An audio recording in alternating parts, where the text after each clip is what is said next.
this this is actually how most of the episodes go. Spend like a minute or two talking like off, and then bam, it just kind Let of me get works. back into the shit. But It's natural. not. I'm talking to some people who aren't like our age group. Like I'm like, you know what, fuck it, because if I'm gonna do it the right way, I gotta Yeah. talk to everybody. So I'm really excited to see how people outside of the age group feel, because within our age group, like people kind of, at least thus far, we all feel pretty similarly. Yeah.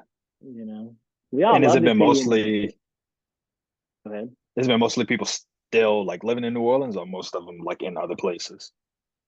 I think thus far everyone is still in New Orleans except Okay. one. One like literally was moving to LA that week, like 2 days Gotcha, later. gotcha. Yeah, but I am that's something I've been thinking about, and especially as I expanded, because I would like to incorporate the BR part of me, since I lived in BR for a little while, and the Monroe part too, just to give a grander scope of what Louisiana looks like. So Right. I probably will talk to my homies who like have moved, because I mean that's Yeah. even more fun. Like, what's it look like? Like what's it look like for Lorenz whenever he's going to be in Chicago again? And it's Yeah. like, And well, that's what I'm thinking too. he's Is still like, very New Orleans. Like, yeah. Like, how do you take that with you? How does that change the way you think about the city? If you want to come back, because that's where I'm at right now. Like, I'm about to move in, what, maybe 2, 3 months? Like, they were like, yeah, you got to come to Seattle now. You can't stay in New Orleans no more. And so now I'm like planning, for that move and going out there. But I'm also like, shit, like, if I go out there, I know I won't be back in New Orleans for a long time, a like, if minute. at all. And it's Yeah, like I know what I can do to come back, and I'll try to get a house or some shit like that so that I'll have roots to be able to come back to. But I'm on like the trajectory I'm trying to like be on right now. Is New Orleans even like, does it have a spot in sort of like where I'm trying to go and like the moves I'm trying to make? And right now it's sad because I'm like, it's not looking too good. I didn't even have to ask anything. Man, this has been Like, going in my mind for like the past month because I'm like, shit, like dog.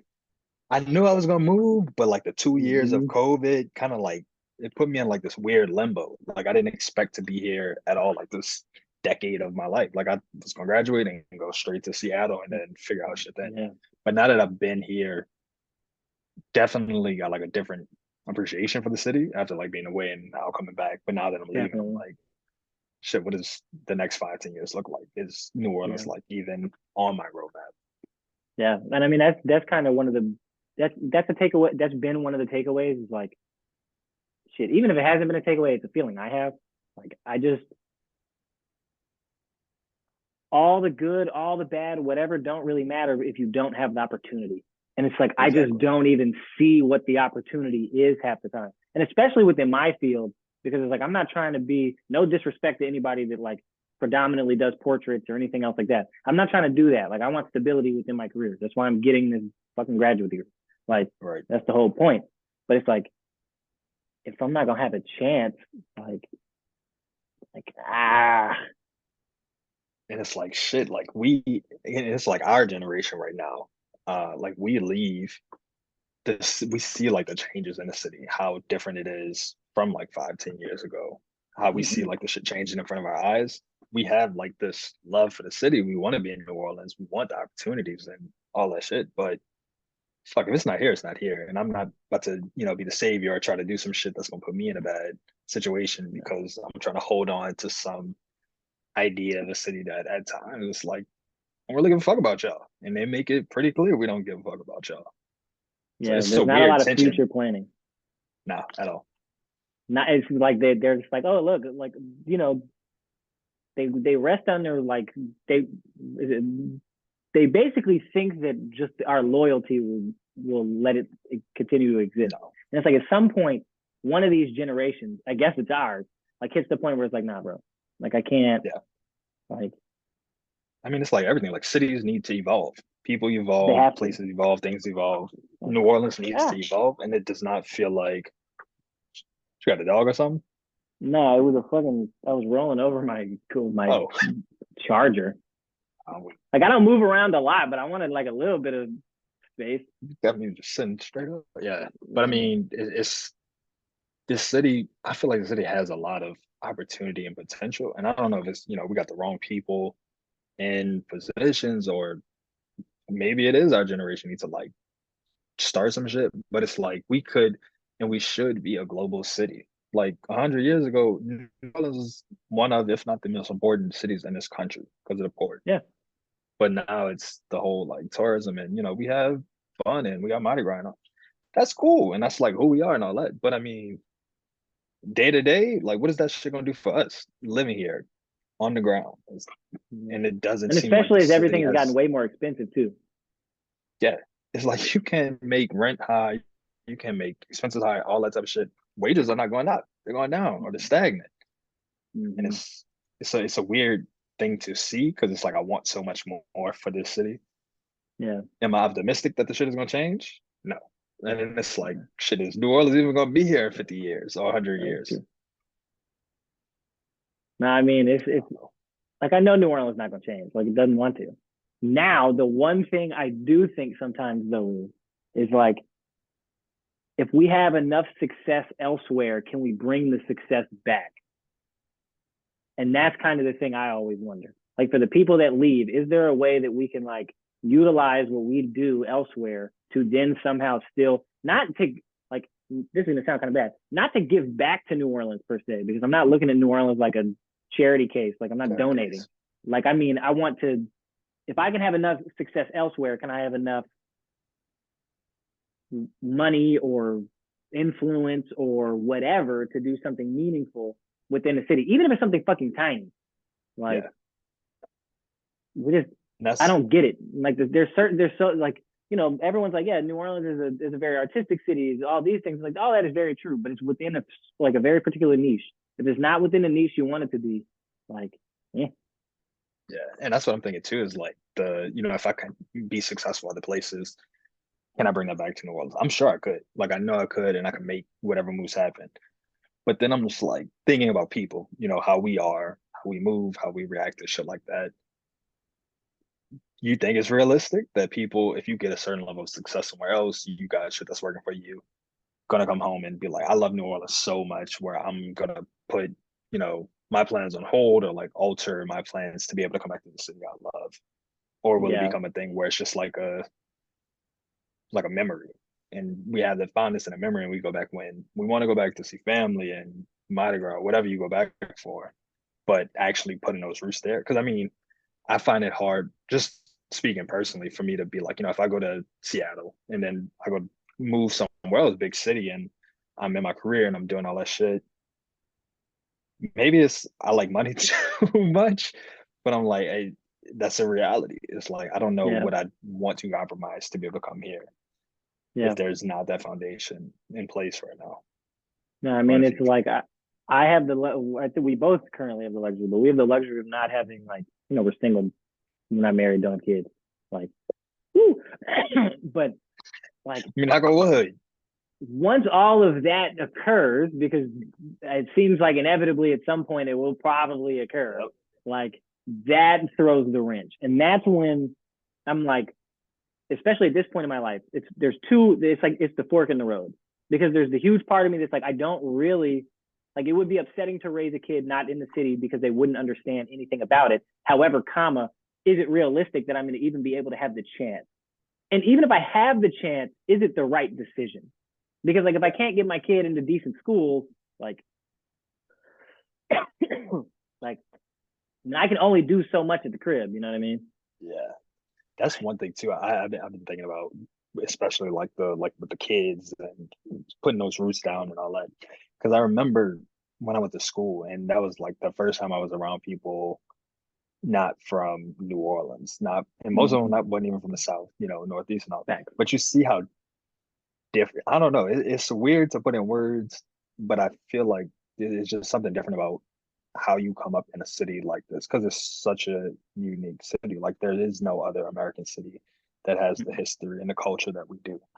And I think that just changes our outlook on the world in a way that nobody else that I knew sort of, in school and all that had. And so I'm like, shit, like I can imagine my kids growing up in some random ass suburb and some regular ass city. And it's like, y'all, I wouldn't want to fuck with y'all, to be honest. Like I probably would not like you as a person. And Yeah. so it's like that you need that, but oh, this city ain't got shit. And it's hard to Nah, say that, facts. but it's like that's what the reality is. Yeah. No, I mean, there was this woman I was talking to earlier this year, and like me and her had multiple conversations where it was like, I'm not, I can't, I can't raise my kid in a suburb, bro, because I can't live there. I just can't do it. Like, if I'm gonna live somewhere else, like it has to be in like a Shit city needs to be or happening. or like a very unique town that's not a suburb. Like I can't do the The suburb cookie shit. cutter houses and No, all, nah, no. break out Also, in there's just hives so when I much think about that shit.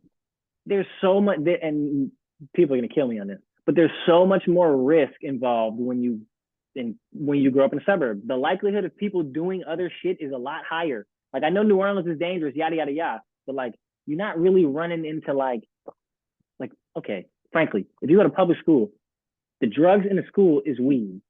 There's not really all that many other drugs in the school.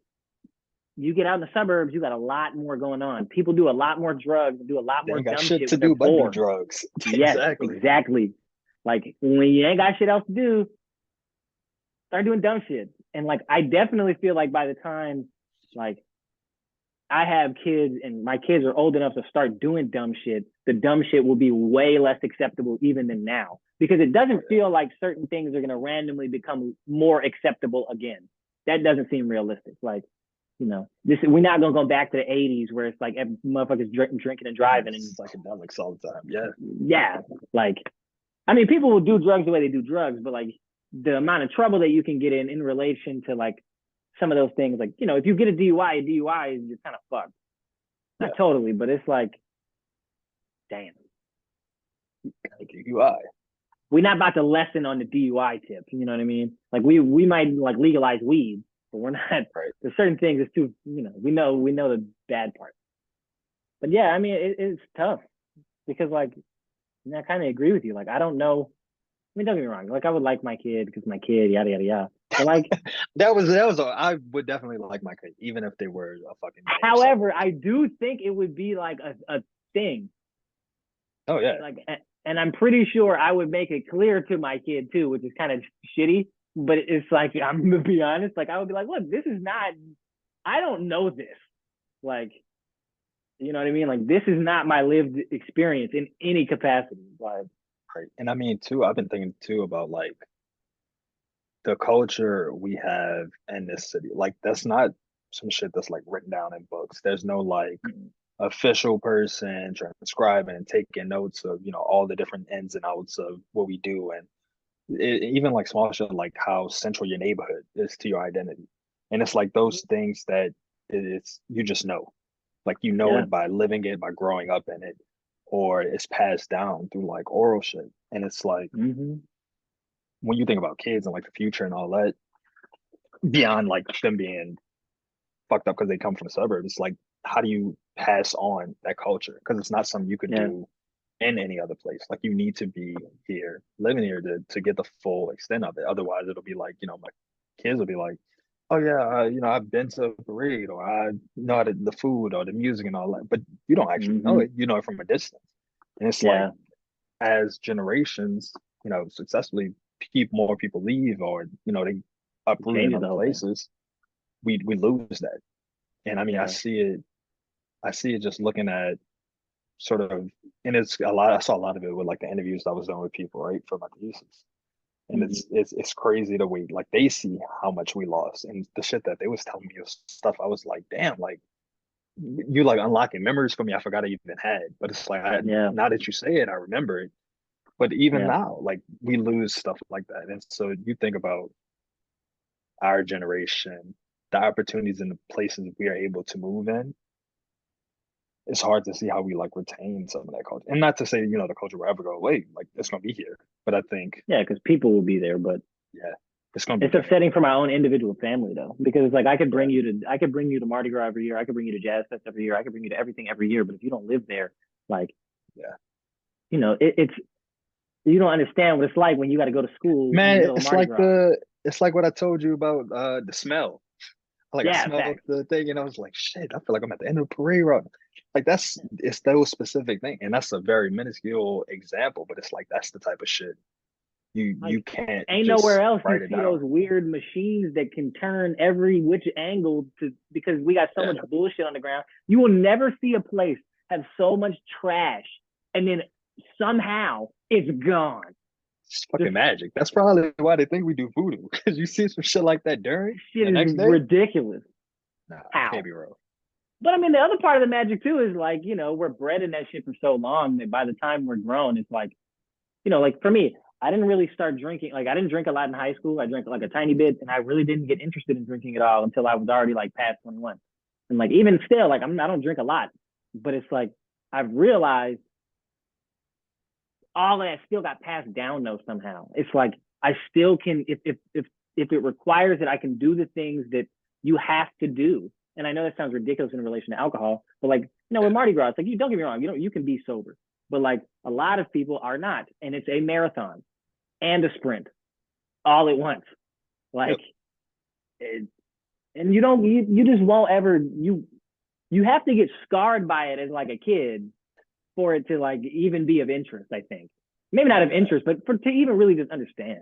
Like, I mean, it's just like the growing opportunities. I feel like a lot like the Mardi Gras type of shit, like drinking in high school. Like we started this shit early, and I didn't realize how early till I like went to school. And I remember it was like the first week, people was like blacking out, and they call ambulances and all that shit, trying to like I had get homies people doing that in stomach high pumps and all school. that. Yeah, and that's why I'm like, bro, y'all like, why are you just not doing it? Like, I get it's college and we trying to have fun and all that, but this seems like y'all have never like tasted alcohol before. The way Like you y'all are ain't never had blacking no out practice. every single day. Yes, that's what I'm Yeah, saying. But then you start having those conversations with people, and they look at you like, "No, we was in high school. What the fuck you mean?" But what the it's fuck you mean? The fuck I mean? exactly like I'm I mean, like the thinking. first time I ever smoked, I was in middle school. I don't even smoke Yes, cigarettes. Like so, I'm seriously. smoking I just herbs. Like you go get that what the experience fuck? out here. Yeah, Dude, no, like I remember one jazz fest. At jazz fest, you have all the porta potties. You got to go to the bathroom. And I remember one of the bathrooms was unlocked. Open the door. It was just a lady in there fucking with a pipe, with a bong. I don't even. It might have been a crack pipe. It might have been a weed pipe. I don't even know. Like it was like a bong type thing. I'm pretty sure it was crack though. I ain't gonna cap. But it was like, oh crack bonk. shit, okay, close that You do motherfucker. you. My bad. You could have locked Okay, it. I'm gonna go to some other one. It's like that don't happen. Easy. Fuck You no. know what I mean? And if it does, like if you're in a suburb and that happens, it's like you're calling the cops. This is a big deal. That lady's like, oh shit, okay, you do you. My bad. Excuse you. I'm busy. Yeah, yeah, my fault. I'm like, now I do want to backtrack though because you mentioned your thesis. Like obviously Mhm. I read it, but tell Yeah, for the sure. people So about your thesis. I wrote my thesis. I majored in social studies. So a lot of social theory, philosophy, sociology, economics. Essentially, what the major was we took sophomore year full tutorial, like whole year tutorial of different philosophers, mostly in like the Western canon. Second semester kind of like expanded out, and they tried Mm-hmm. to bring in some other non-white theorists. But essentially, like that whole year was just getting that philosophical foundation. And then junior, senior year, you create focus field, 4 to 6 classes, pretty much ranging across all the social sciences. So sociology, history, anthropology, government, and economics. Mm-hmm. Full 4 to 6 classes, and you create a focus field. Could be anything in that focus field. Then in your senior year, you write a thesis. Um, Related to theory, social theory, whether it's fully theoretical, addressing some social issue, whatever, based in theory, tied to your focus field. So for me, I did my focus field. It was race inequality and natural disasters in urban environments. And I was interested in seeing sort of the intersections of race inequality and natural disasters in cities. And for me, I had trouble sophomore year. Like I was like, I don't know what the fuck I'm gonna focus on. I don't like what is like grabbing my attention right now. Like what will Yeah, I actually be interested in writing? I think it was like 140-page paper on my senior year. yeah, That's I wrote a book. yeah. You Um, did. but I You did. remember sophomore year, that's when Maria hit Puerto Rico, and that's when Trump was Mm. like throwing the paper towels and shit into the audience and all that. And I just kept going back to natural disasters. And then what was it, junior year? I think it was junior second semester. I went and studied abroad. Did like this traveling study abroad thing where we started in New York, went to Brazil, Spain, and it ended in South Africa. And we were looking at studying cities, and it was all about in each place, like we would study different shit like related to the history of that place, and it was interesting coming from a place like Brazil or going to Cape Town and how the history has impacted the way the city is developed and how different people, move and operate in the city. And so a lot Hmm. of the work, um, we were looking at like social movements, grassroots organizing, co-ops, shit like that. And like my capstone paper for that was around legitimacy and housing occupation. And so doing like a comparative study across um, occupied buildings in Sao Paulo, Barcelona, looking at like co-ops, and then occupations in South Africa. And it was really around like legitimacy, like how do people create legitimacy for themselves in the face of a government that doesn't really give a fuck, is not going to give them the opportunity to, Yeah. be on an equal footing with everybody else in the city. And Yeah. so I was like, all right, like cities, I know cities is what I want to do. I know natural disasters is what I want to do. Like that semester really impacted me because it was like a lot of what I was doing was it was cool and it was intellectually stimulating, but it was so theoretical. And I think my biggest issue with like the major that I chose was that theory is cool, but I don't really care about theory without contextualizing it and actually thinking Hmm. about the implications of this theory on people's lives. Like I don't care Hmm. about theory from 200 years ago. I care about my situation now and how theory can help me unpack, the time that I'm living in and look towards the future. Yeah. So all fuck, I'm right now, but all that to say, I got to senior year and I was like, all right, cool. I want to write about New Orleans, Katrina, and I wanted to think like different angles. At first, one I was looking at sort of just like kind of almost like the Katrina babies type of thing. Like, how does that Hmm. trauma and that PTSD impact the shit that we see happening in the city today? It wasn't really feasible with like my major and like the shit that I would need to get done in like a year. So then I pivoted looking at disaster recovery and identification. And I started to read disaster recovery literature. And it was really interesting to me that so much of the literature is really focused. One is old as shit, which is I think a whole nother thing because we see disasters, not just hurricanes hitting in the Gulf and in the Caribbean, but we see the droughts, we see the fires, we see it feels like wintertime is just nonstop disasters, and We had an it's earthquake always today, worse, right? Yeah, right exactly. here. We had an earthquake today. You're rumming shit, and it's shit like that, and Granted, it's it like wasn't with that bad, no so it wasn't a disaster, but you know, fucking the, earthquake on a the Wednesday. capability of, Exactly. it could be But it's strong like as I shit think, tomorrow for no good reason. I don't know. The Earth. damn, bro, you really left New Orleans and just went to cold New Orleans. No, But seriously. I try to tell people that sometimes. I'm like, it's kind that's of really like what it sounds like. the culture's not the same, but it's like, yeah, okay. I've lived in like the two most extreme places I could probably live. And so I was reading like the literature, right? And so much of it is so old, but it's so like Mm-hmm. short term. And it's like 1 to 3, It says a 1 to 5 year period. It Which says to a me, I lot. was like, that's crazy. Like that was the biggest thing that stood out to me. And I'm reading through and nobody is like talking about this. Nobody's talking about how we think about even the way like our definitions of recovery. And I was like, this is just not accurate. Because like you're telling Mm-hmm. me, once we get XYZ in place, we have streets fix people employed, they have access to, the shit that they had access to before, they recovered. And I'm like, yeah, like we have streets is fixed and people in their houses, but you can't tell me the city recovered. Like I see Mm-mm. it when I go home. I live and I know 10, 15 years, we'll be like 17, I think now, after the Yeah. storm, I could tell you it's not recovered. I can Like, go talk yeah, to you're wrong. anybody Yeah. on the street that's from Yeah. here and it's not recovered. And Yeah. so Literally anybody. yeah, and so I was looking at that, I was like, why, like what is not being talked about like in the literature right now? Like why, like where does this tension come from? Like why does no one feel recovered, even though on paper we're supposed to be recovered and people outside of the city talk about this as like the great story of recovery. And we thought they were They refugees and do. they were got swiped out. And look in New Orleans, it's back and it's thriving and they have Mardi People Gras say and they that? have good food and all that. Yeah, people don't, I don't think Oh. only people like and that I've talked to, like unless Mm-hmm. you like from New Orleans and like you saw that time period, you don't understand the impact of the storm and how Yeah.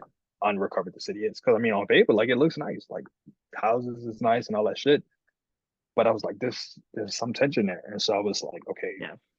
To me, I was like gentrification. Like I want to talk about gentrification. Like that's what I see as like the shit that happened in that short term 1 to 3, 1 to 5 year period laid the groundwork for the gentrification that we were seeing 15 years later, which is why.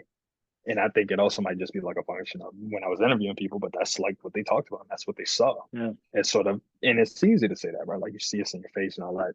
I mean, But I think for dog, me, think about Ferret 2012, 2013. Think about Ferret 2015, 2016. That's the beginning of when we every started high school and the fucking end. It's time totally I different. go down for it now, Totally it's like a different. completely different street, It's completely different totally city. It different. feels like that shit throws me off so I much don't like it. I don't like it. at all.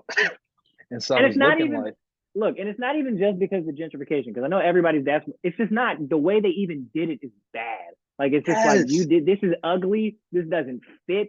Like if you would have it tried does to not fit it feel in like with New how it works, Orleans. no. It feels I don't like they even know took what like it a feels like. model from a different city. It almost feels like, like a Austin or Seattle. It's like when them cities come in Okay. and like they have these major like tech Yeah, I see what you're saying. giants come in, and the city is just transplants and it loses all fucking culture and it becomes just like a I don't copy like paste, copy paste, it. copy paste. And that's what to me like for it feels like. Oh, they got a place called And Mr. Tequila's. Like, are you kidding me? Like, come on, man. Like, if that's not the most obvious sign of gentrification ever, I can't yeah. say shit else. You didn't even try. Yeah. And so it's like, and that's one fucking street in the city. And Facts. so it's like Whole you see shit neighborhood. like that. Yeah, you see shit like that, and I'm like, okay, nothing about sort of disaster recovery literature was talking about this. It was talking about, we need to put these economic policies in place to get people back in the street, but it's not understanding sort of the longer term implications of that, Mm-hmm. especially on how it impacts how like those impacted by the disaster think about recovery. And so I'm like reading the literature and I'm talking to people and I'm looking at it and it's like,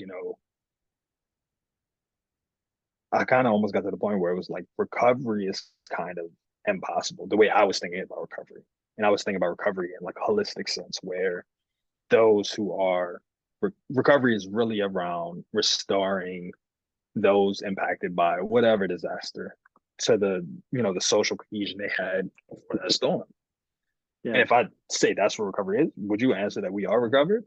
Would you answer that we could ever be recovered? It's like you can't Right. because you lost so much of that connection, whether it's the interpersonal connections in the Mm-hmm. neighborhoods and the people on the porches looking out for other people's kids and you couldn't get away with nothing. To we had Literally. structures in place. We had teachers who had been doing the shit for 30 years and they were actually invested in our growth as children and as young humans versus Dog, the even the fucking TFA type of cafeteria, shit. bro, even the cafeteria lady.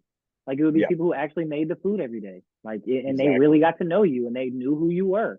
And like, Right. at least it ought to be. Like, that's really how it was. It was like, damn, like, It going to felt work. like family almost. Yeah, it was. Yeah. And so it's like, It's when like we have. Yankee. Yeah, exactly. But when you have disaster recovery policies in place that are just so centered around capital, centered around Yeah. capitalism, when you have sort of the contractors coming in running the recovery, just being private, you start to see like that holistic recovery is just incapable of happening when recovery is so dominated by capital. And it's like looking at Mm-hmm. the shit like the early, and this didn't go through, but like the early days, they were like, what's the plan for different neighborhoods and like bringing them back. Let's bring back Lakeview. Let's bring back Uptown, the Lower Nine, and all of the poor black part. Let's have a staged recovery. People shot that shit down, but it's like the fact that that was on the table, That was the and first thought. you see like how this shit played out. It's like, okay, who is this recovery for? Like, are we actually centering those impacted by the storms at do they have a voice at the table? Like, are we thinking about them, putting them in a position where recovery is all about them and getting them to a place where they feel comfortable back in their Mm-hmm. homes? They feel like they have their lives back. Mm-hmm. No. Everyone I talked to was like, no, we didn't have a voice. We didn't know what was happening. We didn't have support from state, local, state, federal government. We didn't have any of that. We lost what, a quarter of of the population or some Yeah. shit like that, like hundred It thousand was a people, and massive amount. It was a massive amount. you don't get that back. And so it's like for No. me, I was like going through all this, right? That is why I was like, okay, I know recovery gentrification. I see there's a gap in this literature, thinking about Mhm. the implications of gentrification, starting these policies in the short term, and what this means for the long term, and who is recovery actually for. And it was like those were like Yeah. the guiding questions I had. And so then uh, I did like a case study approach, looking at two neighborhoods, looking at the East, looking at Treme, as sort of two sides of that gentrification coin. One is Mhm. Treme, completely gentrified, and it meets all of those criteria where storm hit, the housing was fucked up, it's cheap, people can come in and buy it, it's close to in proximity to like core historical aspects of the city in Mhm. a way the East isn't. Like it checked in the Yeah. literature all the boxes. That's something right for gentrification, and we see it. And I remember the first interview I did, I was just walking around Treme, saw this old black dude on his porch. He was like 72 years old. I was like, hey, da da da, can I talk to you? I'm doing this project. So we talked for like an hour, 2 hours, and I remember him saying, I've been in this house 3 generations. This is my mama house, my mama house. It's my house now. I don't know any of my neighbors anymore. It's all Airbnbs. It's not even Airbnb. It's owned by people in the city, owned by people and other. It's owned by corporations. It's like I don't know my neighbors. I don't see that. And if you think about New Orleans, you think about pre-Katrina New Orleans. Neighborhood is essential. It's core to our identity. And so losing that, Mhm. losing all of that, you were the only person on this block. He's like, I don't recognize the city. I don't recognize my home. If I could do it again, I wouldn't. Like he literally told me, he was like, man, if you get a degree, don't come back. Don't come to the city. Just leave. And it's like I was like, shit, all right. So I'm looking at Treme, talking to people in Treme, trying to understand, how they think. And Treme was hard as fuck, low key, to find people who were like here during the storm, because that was the thing. I was looking at people who were here during the storm, stayed there now, or a distinct set of people who were like transplants. Trey was Stayed way during the harder storm at least to being find that. like Not stayed like during the stayed storm being like physically. okay, okay, okay, They okay. lived in New Orleans Yeah, before Katrina. yeah. And then So I'm continue to talking, afterwards. yeah.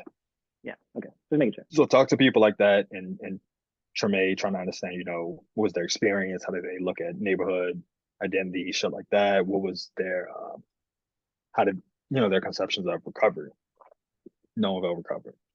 Looking at the East as sort of that flip side where there's no gentrification. The East will never have gentrification, but it's that complete disinvestment. The Yeah. disinvestment of 90,000 people live in the East, but we are virtually an entire food desert. We have two grocery stores. There's no sort of restaurant. We don't have any development. There's no businesses Like they're gonna out put a here. Target in the East, but they're not gonna give them a grocery store. And that fucking Target is not even coming to the East. Target shut that shit down so quick. They said, Oh we are not Jesus. looking. Yeah, they shut that shit down. But it's like, okay, anytime where you have sort of that gentrification, you're going to have areas of disinvestment. In the Yeah. East, you look at the housing, it's the only place people, if they wanted to stay in New Orleans proper, that they could find affordable housing because of all the other areas in the city, how they were going up. And so I was like, okay, that's an interesting like angle to take, is looking at sort of gentrification as a two-sided coin. So I'm talking to people in the East about more of that disinvestment. How is that disinvestment tied to the policies that were set in place during that recovery period, the policies that came after, and why does that like fuel the disinvestment in the East while it fuels the gentrification of other parts of the city? And so I'm talking to people in both parts of the neighborhood, really trying to understand, what does recovery mean for you? What do you think about recovery? And I think it really came back to that idea of holistic recovery, one that centers the affected, centers those, whose lives were impacted in a way that no one else's was, versus those who are empowered to be able to, lead this recovery, privatize this Mhm. recovery, focus on themselves, and those who honestly were not centered in the disaster, centering them in the recovery and thinking about them. Yeah. And I think all in all, like it came together talking with both neighborhoods, seeing sort of the two very different paths post Katrina tied to gentrification. There was no recovery for any of the people I had, despite Mhm. how different their life paths have been, where they ended up. Um, I honestly think of like the 30 people I interviewed. I don't even think I know no one said they felt recovered. Um, I don't think anyone could even identify a path to recovery. It honestly almost felt like just it is what it is. Like we won't ever be recovered. I'm not even going to try to like hold on to an idea of, of where recovery. I would, yeah, what I would want to get back to. It's just it is what it is. And the city just keeps changing. And so I'm like, it was depressing as fuck, but it was not like surprising to me. It was something Hmm. I kind of just like felt and understand. But to be able to talk to people, get their perspectives, and see sort of the theory and the literature in it, you just don't center those people when you think about these types of things. And I think to the thing I was talking about earlier, it's even more important to have like those types of conversations to really push back on the literature and say, is this actually like how do we even think about recovery? Like, is this what we're going to use as a guiding principle? Because the fucking people, their voices are not in here. Like this Yeah. is counter to everything that they're living, everything that we see. But I think because these disasters are getting more and more and more common, they won't stop. They're only going to get worse. Recovery is going to become even more crucial of a conversation to think about. Like I was even looking at what was it, Florida, and it was like Fort Myers Beach. Talking about yeah, the shit that but just happened. they was yeah, and it was thinking about I forget who it was, but they said some shit about like Florida residents can or like they're going to get into a place where you could tap into your 401k and use your funds to like if you were financially fucked by the storm to help rebuild and all that, which is a wild fucking like you should not have to go into your retirement fund. Putting aside the fact 401ks is not something that everybody fucking has. Mm-mm. We put that to the side. You should not have to. You should have a local, state, federal government funding your shit in place where you have the support to come back and rebuild and all that. But that's just not reality. I mean, that's So I all. think it's That's what happens when your whole state senate, all your senators and everybody else don't want FEMA support at all. I'm not saying FEMA's the best, but you yeah. might want to have the federal shit in place, especially in Florida, Y'all because just got hit. people that would have 401ks, like, don't get me wrong, like I'm under the inherent assumption that most of like the older white Floridians don't have the same political beliefs as me, but at the same time, I don't. They shouldn't have to tap into their 401k. Like, what do you Yeah, mean? Like, what if they get sick and then they can't actually pay because they can't? Because if yeah, they get a terminal illness, you're fucked. And it's going to be, I don't care how rich you are. And unless you're fucking Magic Johnson, like, yeah. I mean, like, what is the fucking point of participating in this country and being a part of this country if we contribute, and when shit fuck. happens like that, you're a refugee. You're not even a part of this country. These are your problems. Your city needs to figure this out. You need to figure this out. It's like I pay taxes to you. Right? It's You take part of my money so you can help me. And then when I need help, you say, oh, yeah, nah, y'all can't get help. Because if exactly. you, whatever you're, wait, what do you mean? Like It's that's absurd. not an option, bro. I'm telling you, as the lower person, that's not, I can't accept that. Yeah. And so, I mean, it'll be interesting in the next 10 years to see, for me to just like see how we think about recovery. And I think, and it's funny, like with my thesis, I initially wanted to go to Puerto Rico and do that, but travel and funding and all that shit didn't work out. But I mean, New Orleans is we not recovered. We were able to bounce back in ways that Puerto Rico, cities in Puerto Rico won't Bro, be able to. And it's go like, Grand Isle.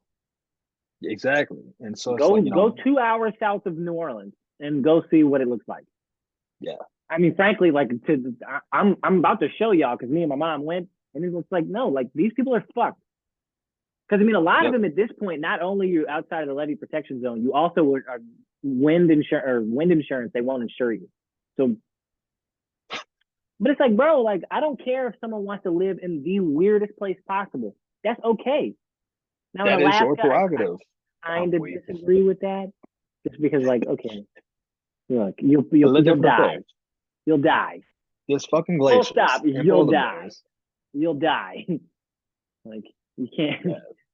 Because I mean, even with like the Grand Isle type of thing, like that's history. Like them people been there for generations. Like your family Dog. is from there. And it's like that's We not some shit you could Louisiana just has one of tell the some first. people. Louisiana is one of the first like designated climate refugees in the world, and that's the people who live on the Ile de Jean Charles. And what that historically is native people. Now, granted, everybody mixed, especially in Louisiana, everybody mixed all together. But it's like this was native people. This was their land. This is where they lived. And at this Yeah. point, they don't want them to be there. And it's like I get that it's literally going underwater, but you have to support these people until it's not actually there. You can't just I mean, tell them, nah, you got to get the fuck. That's not cool. if we don't have a right to life on our own terms, what the fuck else do we have? So what's the like Constitution? what why are we even here to like our we should that is a fundamental right. We should be able to do what the fuck we want to do, where we want to do it. And if we enter into this whatever contract where we contribute to this country needs to fucking support us and not just, oh well, y'all shouldn't live there. Y'all should You evacuate. shouldn't live Y'all there. should da, da, da. Like, Okay, but when fucking earthquakes or whatever come in impact y'all, then it's we need help oh, we and need this help. is all da, da, da, da. Nah, fuck Mhm. that.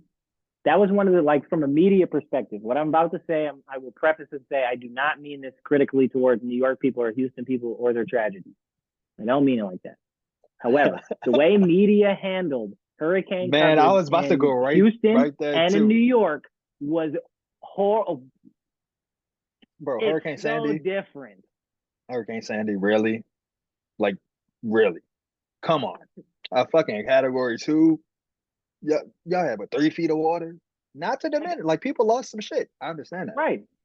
I mean, I'll But even go back to last week. Like, people were like, "Oh, this is going to be like the deadliest storm ever." I'm like, "Do you not remember that Katrina like killed thousands of people?" Like really sit and think about what you're saying yeah. before you say it. Like that's and it's like I understand that there may be people who get indirectly over time more affected and may die because of complications that happened because of the hurricane, but that's not what happened in New Orleans. People really just full out died. Like Yep. it was like war, but you were at war with water.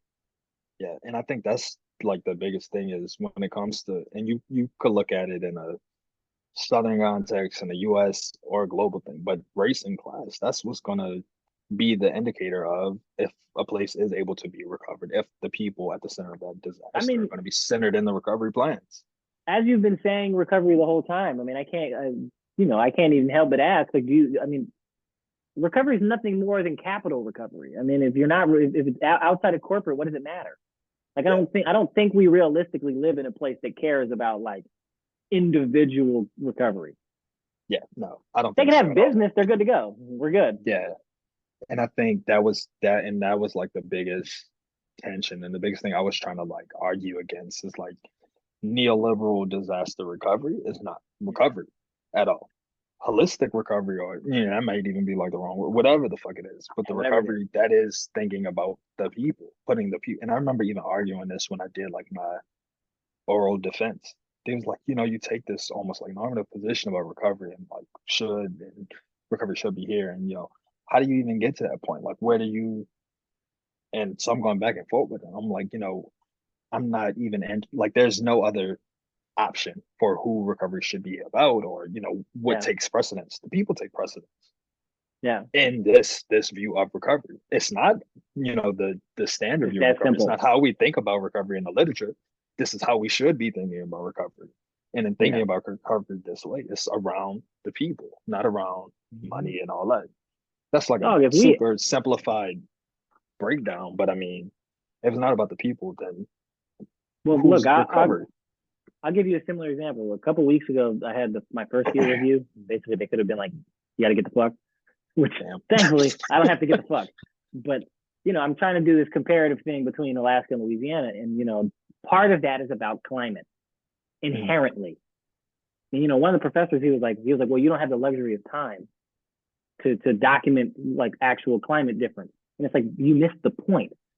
I'm not trying to document that. It's about documenting the people and what living in these places look like because it will stop looking the same way.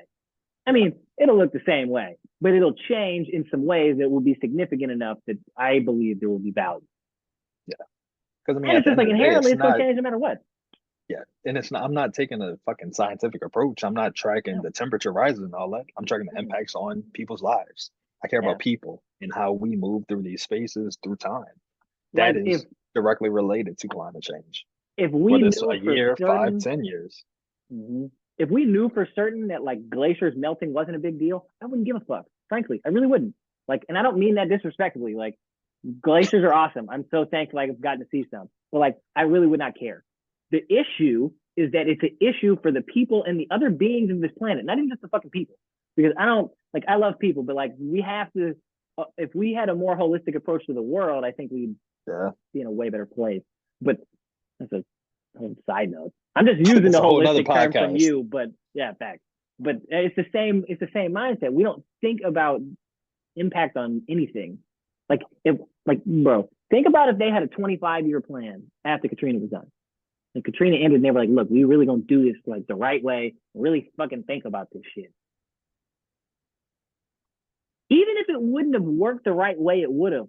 Like 17 years of that approach would have been so much more invaluable than doing fucking nothing. Yeah, and I think for me, and it was weird like writing a thesis and then like graduating and going like right into work, right, and thinking about that because it's like on one hand I'm like, I see all of this shit and I could take like, this activist approach and, be on the grounds and advocate for all the change and shit that we need to make. But like with 25-year plan, I don't think that's too broad, too general. I find it hard that the majority of people would not be swayed by their own personal interest or just by capital. Because I mean, I feel like you could look at literally every politician that this city has had. You could come in with as great of ideas as you want, and I'm gonna make change and all that. We are They're human. gonna get molded. Human beings are fucking easily Bullshit. manipulated, and money is the biggest fucking manipulator. And Mm-hmm. so that's why it was like a weird thing. Because I was like, man, like you do all this work and it's like, okay, so what, so what's next? Like Yeah. we could talk about it, we could get it on paper, we see it, what's the solution? Like how do we get to that solution? And I'm like, it, we always going to be tied to money, and that's always going to Mm-hmm. drive our decisions. Maybe it's Mm-hmm. not, maybe we won't, but it's hard for me to see a path outside of that. And I think that, you think about New Orleans and the opportunities that the city does have to grow. It'll take someone, or not even someone, a whole cohort, a whole generation of people who put the city and the collective over their individuals' goals and strivings. And I know that's what it will take. Am I optimistic, or do I even think that's realistic? I don't even know if that would really even work. That's the thing I get even more freaked out about. It's like a generation might be able to feel that way, but if the generations before them or the generation immediately after don't feel that way so quickly, then poof. Because Yeah. you like truly your generation, like our generation, but like a generation doesn't lead for as long as it thinks it does. It you hit a point and it's not you anymore. Yeah. You get put the back burner. Like we're just hitting the point where it's hopefully finally at some point in the next couple of years gonna be us. Like, but I mean, truly, the reason why a 25-year thing would never work also is because we would never agree to it. Beyond just the capital aspect, the other part, especially politically, you want the fame. We want the instant gratification. So if you can do something that's going to take 2 years, and you're going to be office in 4, I'm the shit. But if I'm going to be in office in 4 and I got to get reelected, but I did something for 25 years and you don't get to see the really tangible fruits of the labor till like year 12, like I'm probably fucked. One, I'm probably fucked and won't get reelected. And two, like, people that we're too like politics has become too greedy, I guess. I don't know if it always was. It did feel like there was a period of time that we did have like a more like populist approach, I guess, but not anymore. And even then, I don't know if that's true. I just think it was in individual locations you could have a populist type thing. Yeah. Not I think what will be overall. interesting is like if you look at the hurricanes and shit that we have, we keep getting hit. The rest of the South is getting hit. You got the West, Southwest droughts, fires, all that shit. Because the disasters are becoming so much more common, and so many more people are going to start to have to grapple with ideas about recovery in ways that they never even thought, they thought they were safe from. They thought they would Yeah. never have to even recover from anything. And I Mhm. think even, thinking about recovery short term, thinking about recovery long term, I think just because it is affecting more people, it'll be interesting to see what changes we able to drive as a collective from that front. True. I was just thinking that I'm not because optimistic for that shit as well, but there is a chance that the we'll see. collective mindset gets more shown it that we have to. I do think we'll have to think about it differently, no matter what. Whether or not we make different decisions, I don't know, but we have to think about it. I mean, like you look at situations like the Colorado River, and it's like, oh shit, like this is bad. And what does that mean for the people that actually live in those places? You know what I mean? Because think, like I'll use Vegas. Like a lot of people are like Vegas shouldn't exist. And I was like, okay, you might feel that way, and that's fine, but it does now. So people live there. You can't just be like, oh, fuck them. yeah, Especially like it was easier in New Orleans because New Orleans, even though it was a city, it's a small city. You know what I mean? We don't have millions of people. We have hundreds of thousands of people. You can move that. It's rough, but you can do that. You know, if fucking if LA doesn't have enough water, you know what I mean? Or if New York ever gets hit by like a huge hurricane, shit, not even that. As waters rise and New York fucking floods, because I mean those cities are just not built to handle that type of shit. every I city is think, built on a coast too, yeah, or was next to some body of water. Since Chicago's not a coast, but got to throw yeah. Chicago. I think because this shit's happening so much more commonly though, and that kind of is like similar with like COVID. Like we really just lived through 2 years of some shit that is once in a not even once in multiple lifetimes. Like the death that we saw in this country is unprecedented. We hadn't But had that it's shit happen since polio, literally. exactly, but we were so accustomed to it and people were just like, oh well, I'm tired of wearing a mask. So COVID is not a thing no more. We'll move on. Like I don't five want to years get a from now, vax. we're gonna look back at this shit and be like, like other generations that come after us are gonna be like, what the fuck was that? And I think the same thing is like the climate disasters that we're living through now. It's like because we it's just like status quo and we're used to it, we don't actually take the time to take a step back and think about, yeah, this shit is not normal. Like this shit is gonna impact us in ways that we can't even begin to wrap our minds around. Not even having those conversations. Because truly, and we don't have the vernacular. it's all inherently trauma. You know what I Yeah. mean? And we're already so bad at talking about trauma anyway. Like, no matter, dude, I don't care if you had nobody, like, I don't care if you had nobody die. I don't care if you didn't get COVID. I don't care if you were one of those extremely lucky people and avoided all the tragic parts of it. Because there are some. It doesn't matter. Like, Yeah. everyone, I mean, people were affected in different ways, of course, but everyone is affected at a base level. And I mean, it's like, holy shit. Like, we really just, not even we really just, we still are to a degree. Like, what? Yep. Like, I mean, like, honestly, I've never even done this connection. And one is obviously much more recent, so we'll see if the memory stays as potent, but I'm pretty sure it will. I remember the day before Katrina, like, well, or like 2 days, because we hadn't left yet. And I remember my old house, the one that's tattooed on my arm. I'm not gonna take the tattoo out just in case my aunt or just in case my uncle or grandma watch it because they don't know. Even though I got hella tattoos, they're gonna find out now. But fucking, my bedroom was connected to the kitchen. Yep. And then the kitchen was connected to the backyard, but the backyard, you remember Uptown back then when it was buku metal steps? Like people didn't have wood yet for whatever reason, it was all the metal shit. So we had like the metal shit, but then the washer and dryer were outside upstairs. It wasn't in the house. So they were doing buku shit in the kitchen. I was like, what the fuck? Like they were just doing too much and I woke up. Like I'm not a super heavy sleeper, but I'm not a light sleeper either. But if you do enough, I'm like, what the fuck is going on? Yeah. So I got up and I was like, basically like, what the fuck is going on? Well, I was 7, so of course I didn't say that. But they basically were like, yeah, no, we gotta go. Like we about to dip. And like I could feel the stress, like I could see it and all that. And it's the same way, like I remember the class period vividly when they were like, yeah, we're not coming back.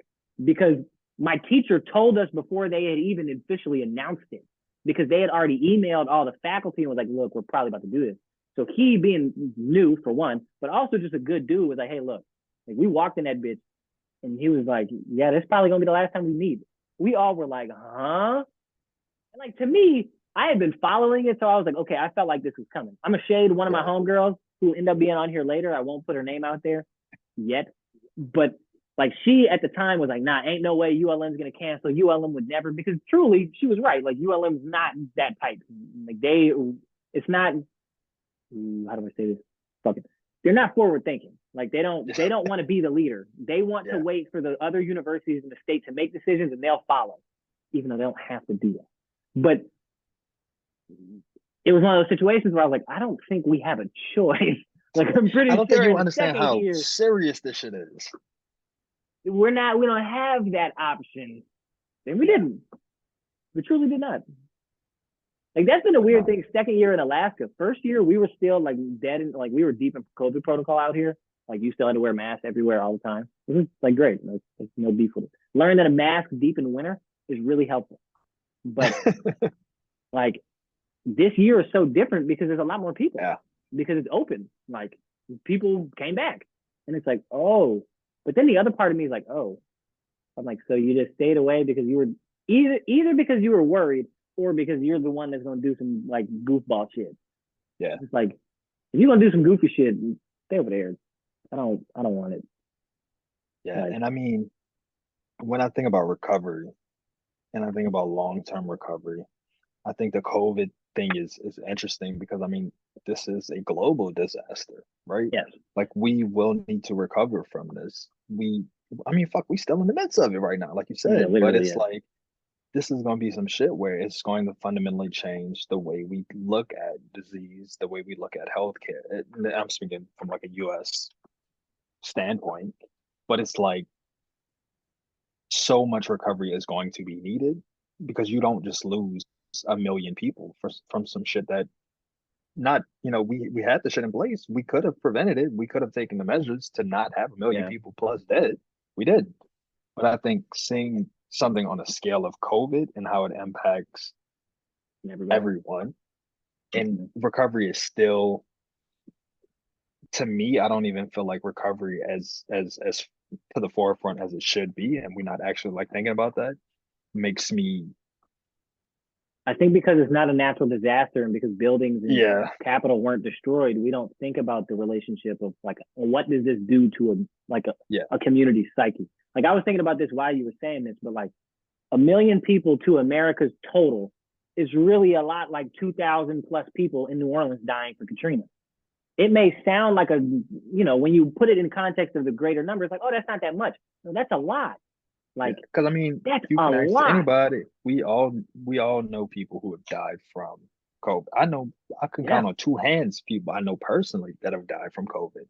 In a way, I couldn't talk about people. I couldn't do that with like Katrina. So like this is from that sort of sense, has impacted me. But it's like even seeing sort of the impact that it has for us collectively in this country, the fact that we are not thinking about recovery, we are thinking about it is what it is, and we are just gonna move on, and that should happen. That was wild, but we back to normal. Like, versus you look at New Orleans and you look at recovery after a major disaster and how even 17 years down the line, we are still dealing with that shit.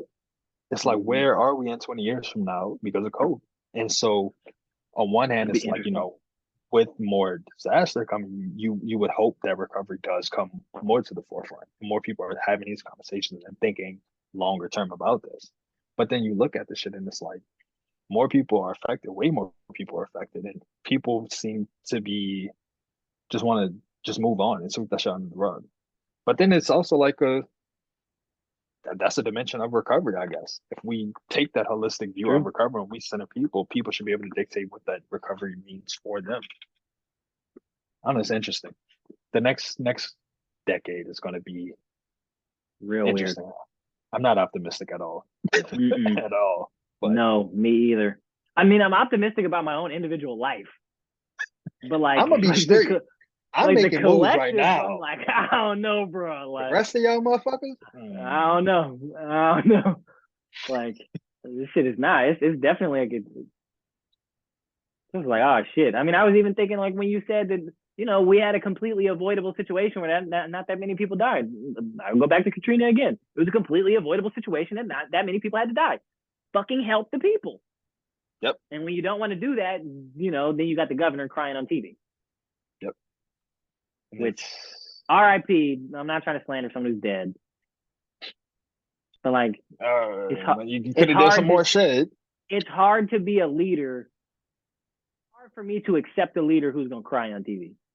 Not because emotion is bad, because that's not the moment you can cry as a leader. There are moments where you can. You can't Take that shit out to of your fear. house when you in your Yes. bedroom and the doors break You down. can't, you just put that over a Motherfucker, whole state. they got other shit that needs to happen right now. We don't need nobody with no fucking tears. We need somebody who about to make shit happen. Make Like, shit, get shit done. you just Fuck that scared everybody emotional the fuck appeal. out. We all emotional right now. I don't need to see that. You I just want somebody who scared about to go get some everybody. money. They about to Yes. put Some shit in buses, place. some something. Yeah. I mean, look, I love the Superdome for all the reasons. It's a goddamn travesty that was what people had to use. Yeah. And granted, I'm glad we used the research, but the goddamn Superdome, really? Yep. Like, that's where you put people instead of actually having a plan in place to help people. Really? Okay. Yeah. And it's like, Yeah. it's one of those things where it's like, yes, and it's something we see even more now with like how quick the storms intensify in the Gulf with it being so hot and all that. And it's like, Mm-hmm. because we saw it in Florida, we saw it with Ida too, with like the track shifted and you need to evacuate Yeah. now, but it's too soon. And so people tried, but I don't think people who haven't evacuated before realize like how hard that shit is to do. You need to Yeah. have a car. You need to have money. Like I was in Yeah. Houston for a week and I was by my auntie house and it was like life and stop. Like we still have money. And I was lucky to be able to have somebody in Houston I could go live with. When Katrina hit, a quarter of the city didn't have cars. And Yeah. if you've They given don't know where to people go. a day or two notice, you can't do that. You're And so fucked. it's like, Yeah. yes, that's a reality of it. People can't plan for that. On the flip side, we're New Orleans. Why did we not have any sort of contingencies in place for any level of risk and any level of Like, these things disaster? happen literally every year. Why is our levee system Not to so that degree, fucked but up where it breached in multiple places and flooded the yeah. city and we couldn't get into our homes for weeks? Like that's the type of lack of leadership this city has, which is why that shit was so Mm-hmm. bad. And then you think about Mm-hmm. rebuilding, they saw that shit. They saw that 2,000 people didn't have to fucking die, and now we got the flood walls and all that.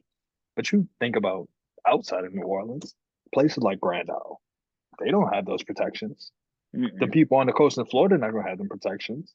People in Puerto Mm-mm. Rico not gonna have them protections. So this is gonna keep Mm-mm. getting I hit mean, and shit, hit and motherfuckers hit. on the Gulf Coast are like Mississippi and shit, because look, as much as New Orleans got fucked, I mean, anyone who's really from the Gulf South from If that I period of time, wasn't from New Orleans, I would not fuck with us. Like if I was anywhere else, oh, I'm said, fighting New hey, Orleans motherfuckers on sight. bro, they said, hey, it's fuck New Orleans, but it's fuck all of y'all. Like, Yep. god damn. Like, and I feel like that's an important thing we got to say. Obviously, we focus on that, but them motherfuckers, it was rough. Like, Yeah. wow, like, and for years, bro, like, for a very, Yeah. very, very long time. Like, I mean, we see it with Ida. Like, true. them people 2-3 hours from here, they still got blue tarps on their roofs. You think Dude, the insurance media was don't even focused on haven't even them? run them their money yet. Insurance just tries Nope. to bleed them. No. Like But after all the shit happened in Florida, all the Florida people get on there. Yeah, you'll be able to there will be money for you to be able. No, there won't. There that shit will ain't to a coming. degree, but they're gonna try to bleed it from you. They're not just gonna give it to you. There you go. No. They're gonna make you jump through hoop, through hoop, through hoop, where it's not even gonna be worth your time. You're just gonna get on with your Exactly. life. Yeah, it's too much. It's too much bureaucracy, and at that point, like And that you shit don't is really care. intentional. Like, It is yeah, no facts, intentional. because they know you don't have enough money to keep doing this either. Yep. Their So whole eventually, job it's is like, to okay, give you the runaround. Yeah. this bullshit. But all right, Because I mean that we'll shit try to. came up in my interviews a lot with people. Mhm. And they were like, I still haven't even gotten the money. I was promised. I went to this person who told me to go to this person, go to this agent. And it's at a certain point where you just give up and you stop expecting or anticipating any sort of support outside of your individual home, your individual community. It's not coming. Yeah. You can't depend on motherfuckers. Because if it was But if supposed we to was come, in it would have. fucking New York, I bet we have what we needed. Yeah, in high key. But nah, we'll pivot slightly. Still talk about New Orleans, but I've been asking everybody like just like a similar array of questions, some goofy shit. Like usually it's just a conversation. We get into kind of some of the goofier stuff. Obviously, we all hate Mount Rushmore, but the Mount Rushmore of New Orleans food. New Orleans food? Yeah, you can take it as restaurant or dishes or whatever. Different people have taken it different ways. I don't really care. Nah, I'm gonna do dishes. I'm gonna I'm open to everyone's interpretation of what New Orleans means.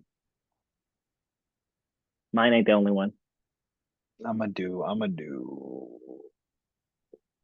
seafood gumbo. That's the easy one. Yeah.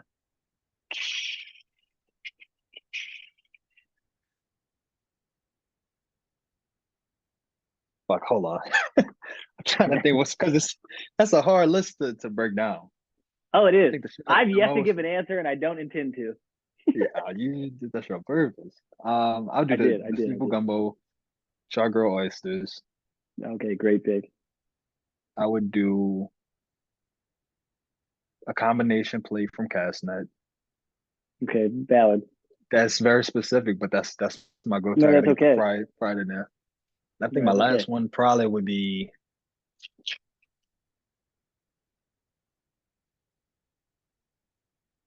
probably something like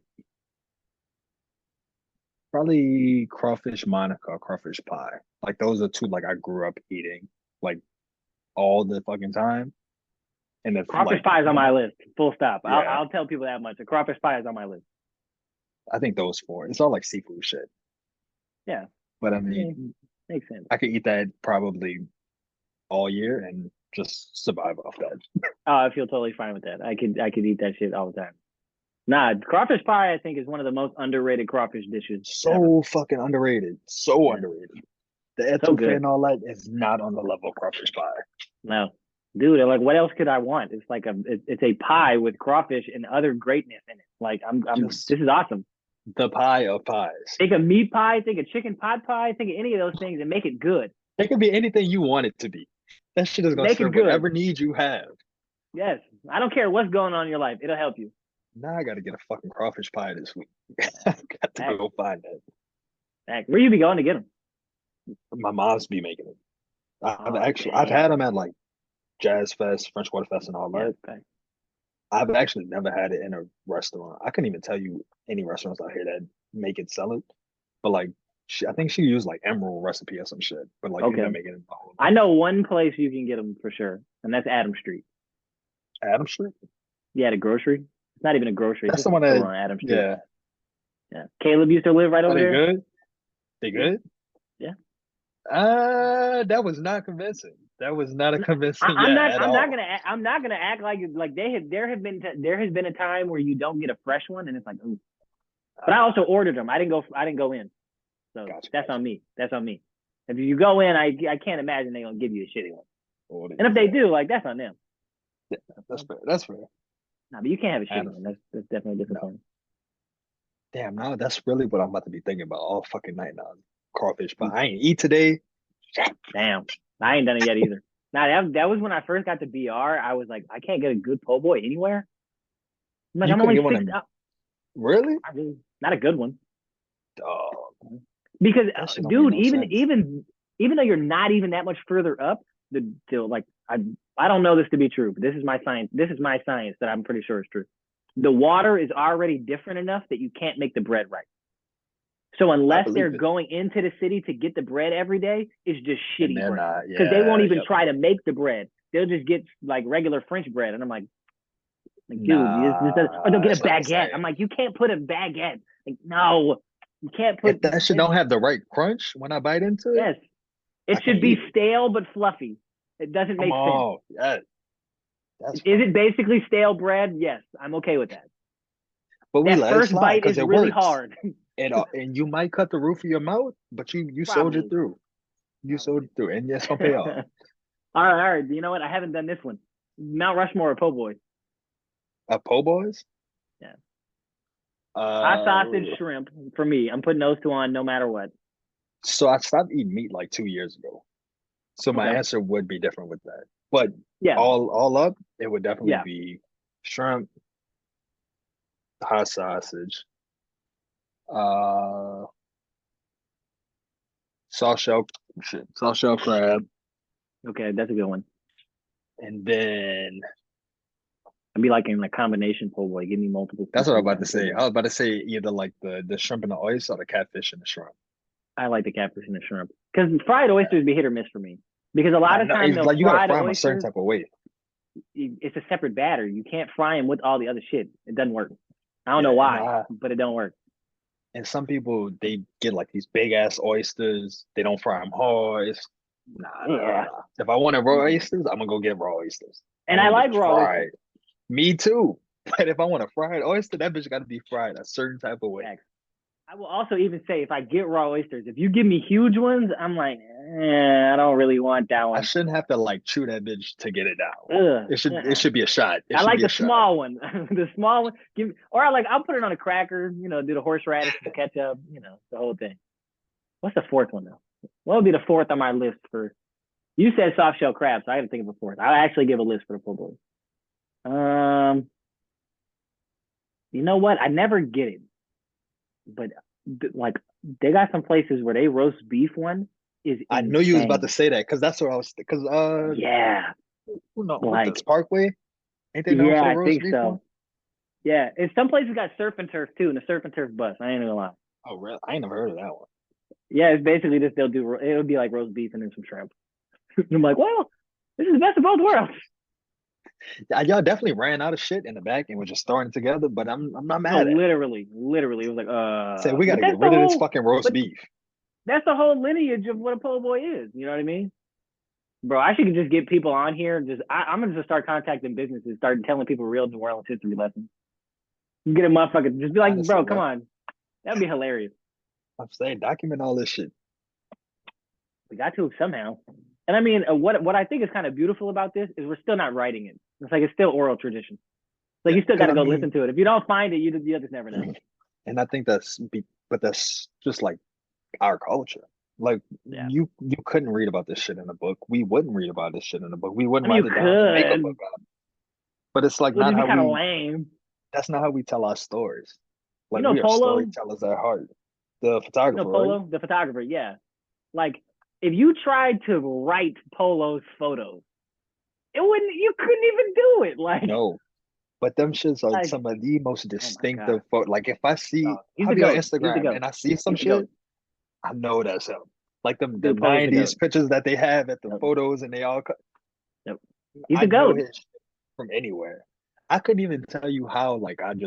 How I first like found out about him. Me either. I don't know. I feel like I've Nope. always known this shit, but it's Yep. so distinctive. And I think the way artists in the city be able to capture that without even having to use words, it's this visceral emotional connection you feel to their artwork. That's why I think the yellow chair shit is so cool. That is that's New Orleans. And that is how Yeah. we pass on our shit. That's why it's gonna be even more important for more people to really invest in that shit like y'all doing. Mm-hmm.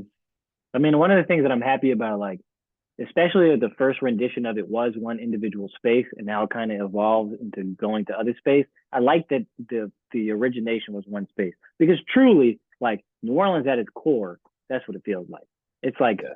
this is just you could go anywhere and do the tomfoolery that we was doing right there. Like it was that backyard space was literally became like communal. Like Yeah. and I know I kind of like I probably shouldn't have been doing that at the time period, COVID, all those other things, but I was like, if Damn, we outside, yeah. it was during I COVID. really I That's really made a crazy. portrait project in the middle of COVID. Yeah. Yes, because that's No what I one got the got book COVID. too and all that. Yeah, that's what's wild. See, we didn't realize how serious that shit was. It's a blessing, Oh, like truly, because I got some immunocompromised homies and I was definitely worried sometimes. I was like, oh shit. Like I never got close because also, well, actually, you know why it really that's worked? fucked Because up. Like I'm not laughing because that's funny. I never really went anywhere. Yeah, Everyone had to come to me. So I could that's still morph the space to have it be like safe. yeah. If you taking care of yourself, wherever if you come in, you'll be good. Yeah, you'll be all right. Because we're Yeah. not really doing that. Most New Orleans experience you think you got. It could be something big, it could be something small. Like the one example I keep using, one of my homies, he used the where you got your shoes. Wait, what You you know mean about by that? experience then? Hmm. So dudes downtown, this is usually downtown. They'll joke you and they'll be like, where you got your shoes? Oh I yeah, bet yeah. I know where I got. I bet I know where you got your shoes. And you think in a store, yada yada yada. It's on your foot. Mine's definitely a B.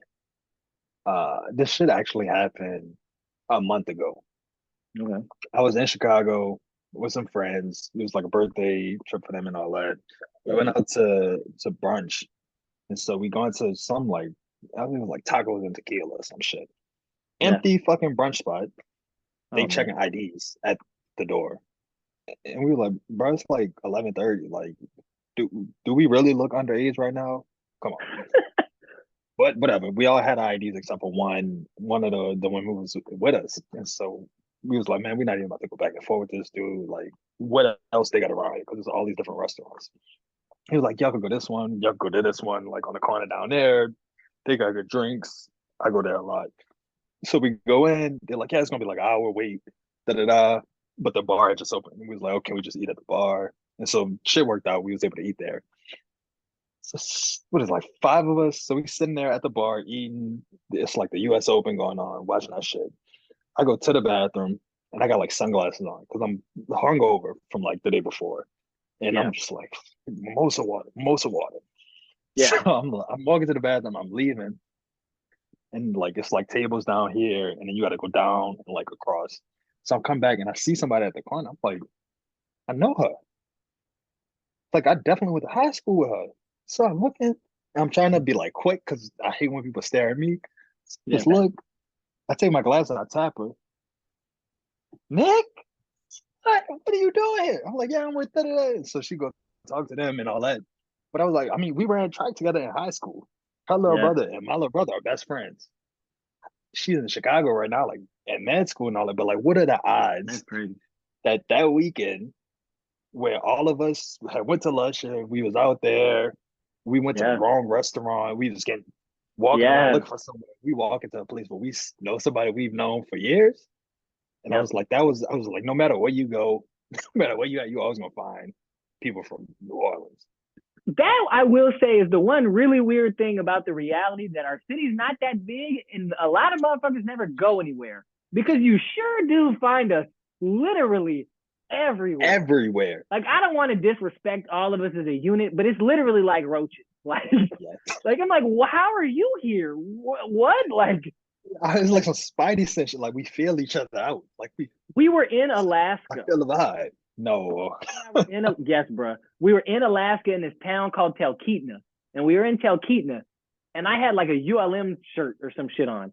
And the lady and her husband are from New Orleans. Their kid went to ULM. I don't know them at all, but I'm like, what? Like, what is the likelihood?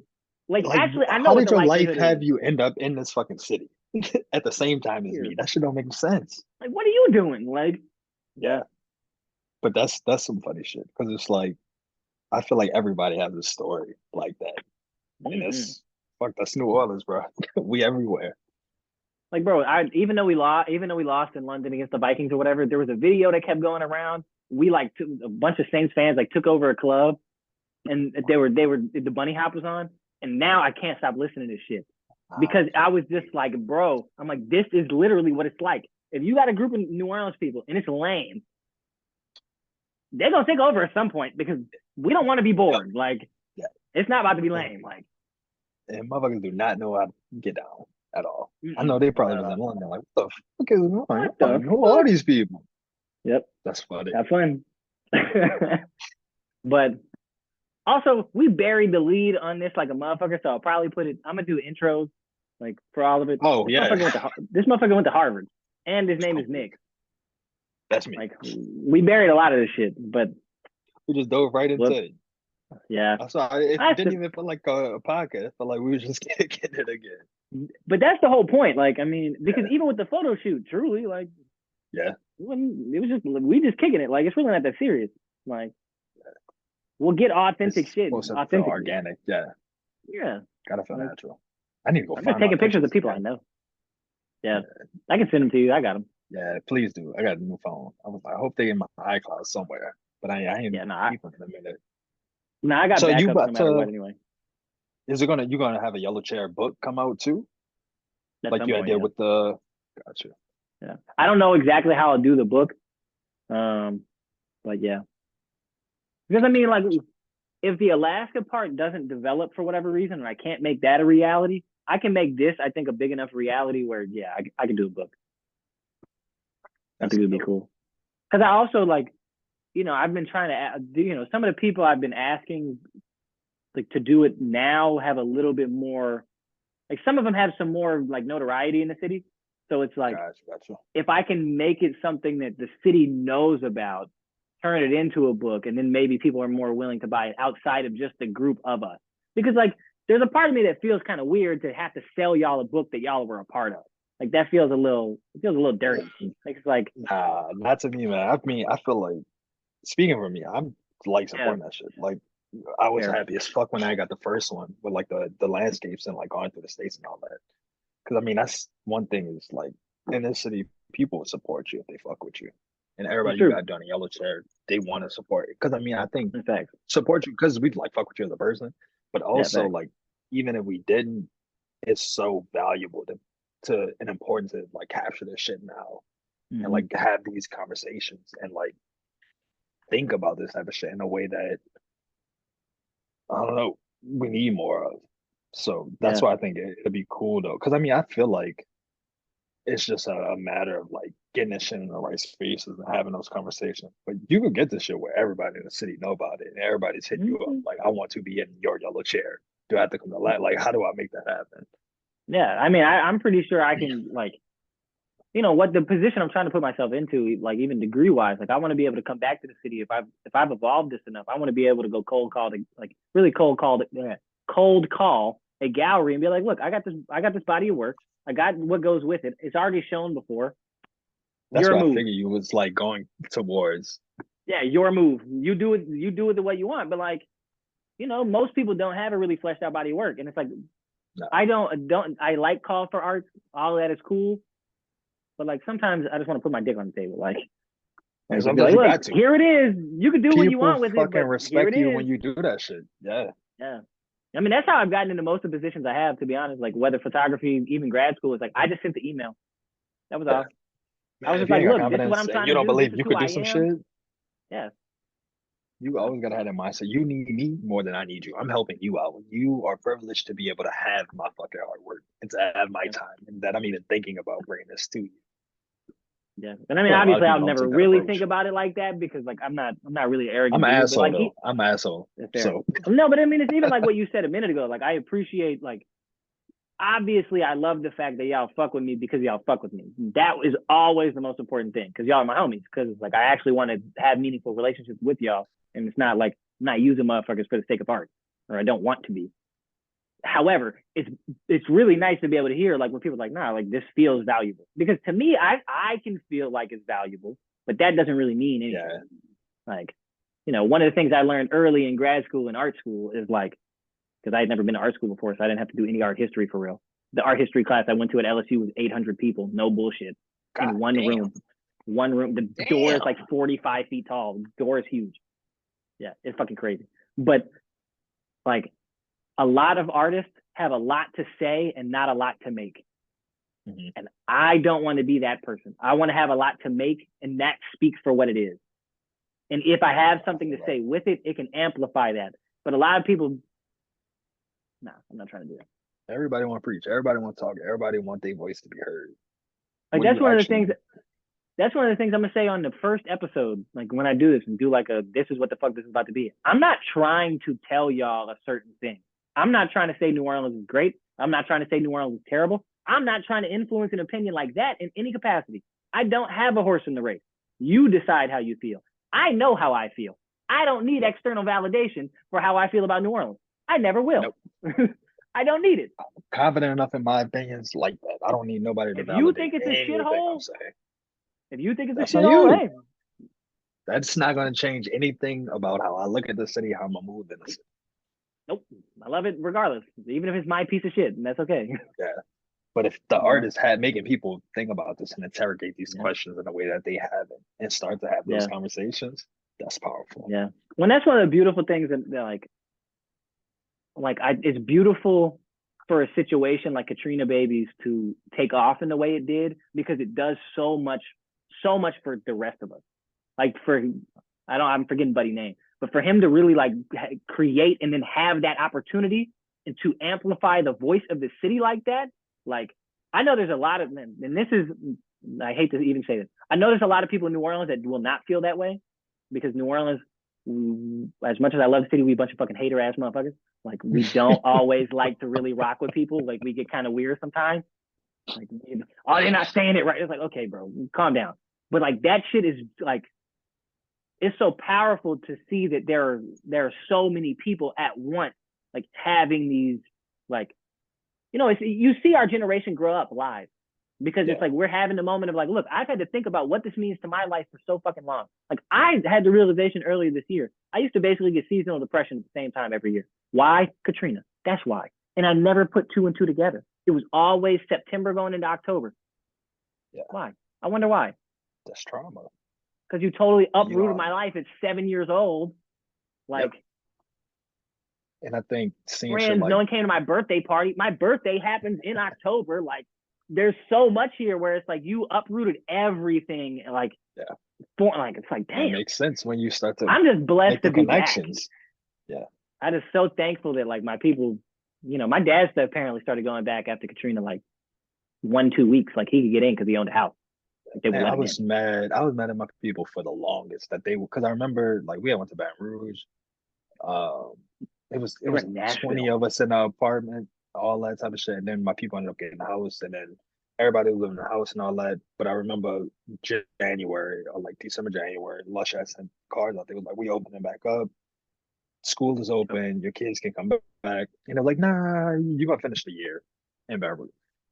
To this day, that Baton Rouge is my least favorite city in this fucking country, purely off of that year that I spent there. I couldn't even tell you like what specifically. Well, I could tell you like some things, but it's like I just because of that time period and what was happening, I could never live in that city. I just hate Baton Rouge. No.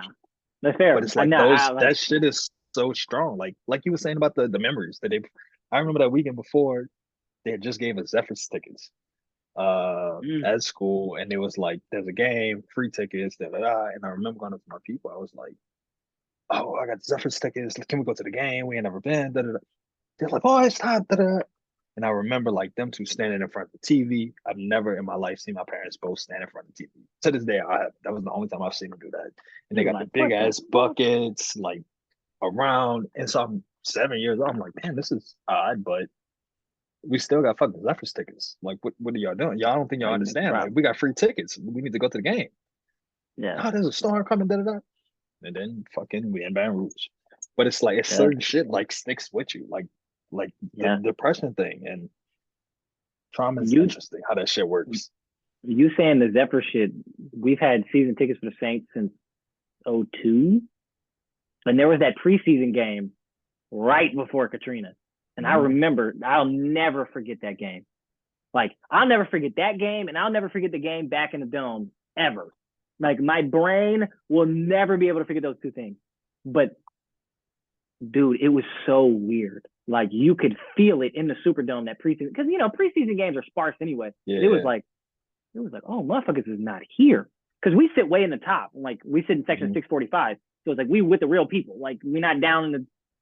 I mean, don't get me wrong. There's real New Orleanians down there, too. But, like, especially back then, it was like, that was just the regular people. And it was like, whoa, motherfuckers is not here. Like, something this is weird. This might be real. Yeah. Like, you could tell. Like, it was very odd. Like, I definitely feel blessed that my parents did not keep me in Nashville for another semester. Thank God.